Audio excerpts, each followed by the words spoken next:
Değerli misafirlerimiz, Peygamber Sevdaları Derneği'nin düzenlemiş olduğu şehit ve şehadet temalı programımıza hepiniz hoş geldiniz, safalar getirdiniz.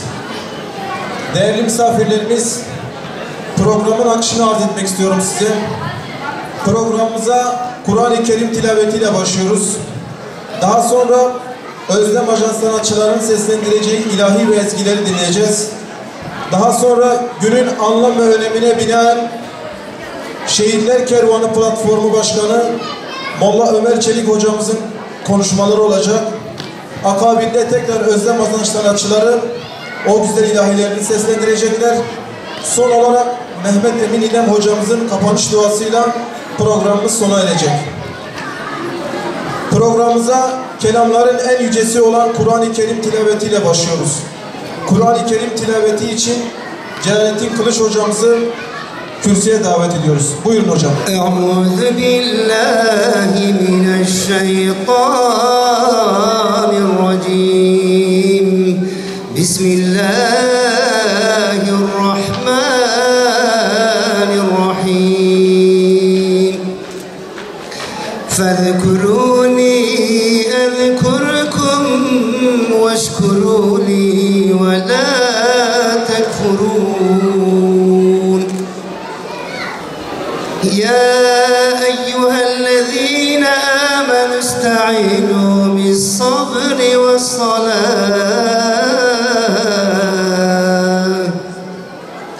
İnnallâhe ma'as sabirin.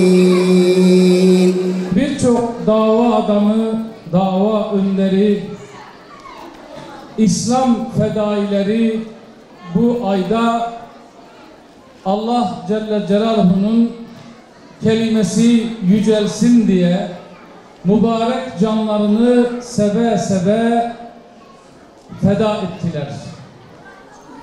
Üstad Hasan el-Benna gibi, Molla Zeki gibi, Molla Gıyasettin gibi, Metin Yüksel gibi, Abbas Musavi gibi, Şeyh Rağıp Harp gibi, buna benzer nice değerli İslam alimleri, önderleri, dava adamları seve seve canını verdiler. Peygamber Efendimiz Aleyhisselatu Vesselam hadis-i şeriflerinde malumdur.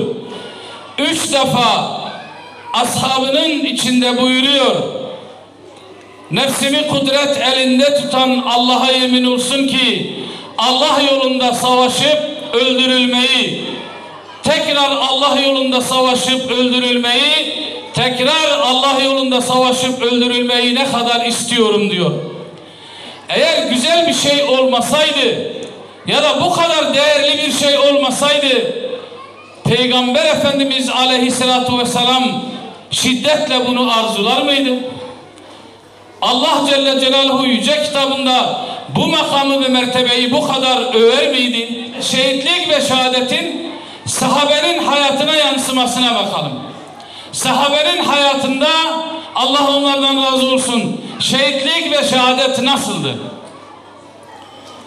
Siyer kitaplarından geçtiğine göre Bedir Savaşı'nda Allah Resulü sallallahu aleyhi ve sellem orduyu hazırlıyor. Eli silah tutan yiğitleri savaşa götürecek. Bedir Savaşı'na.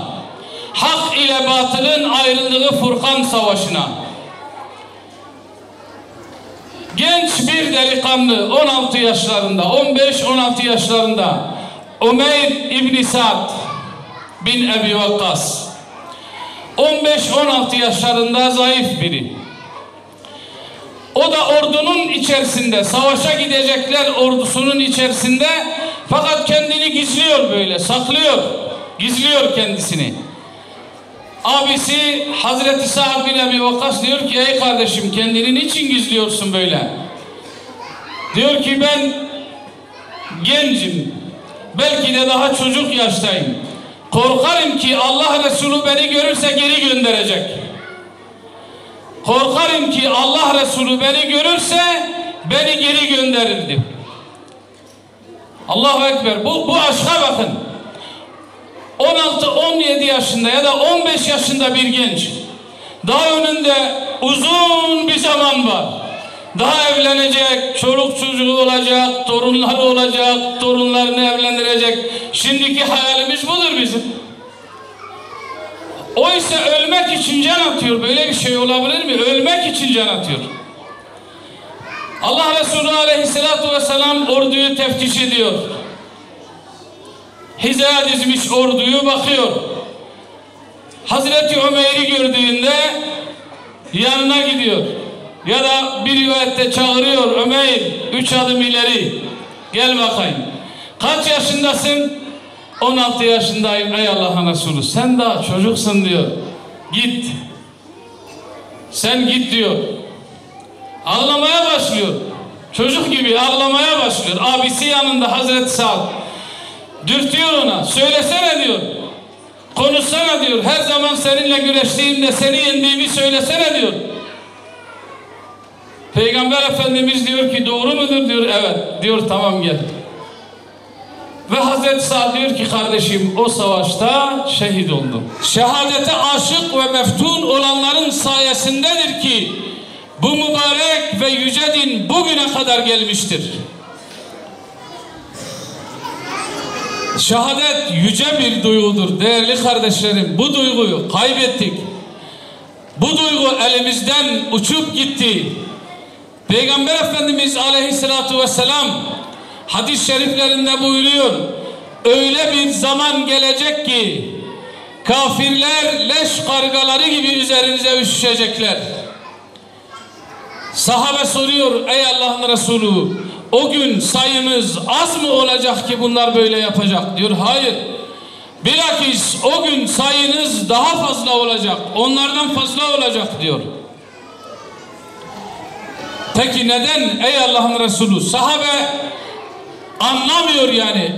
Anlamakta güçlük çekiyor. Nasıl olur da Müslümanların sayısı fazla olacak?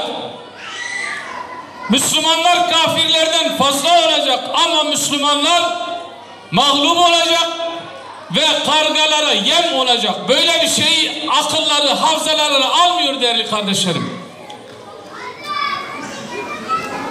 Nasıl olur böyle bir şey? Irak'ta Müslümanların sayısı fazla. Amerika'nın ne işi var orada?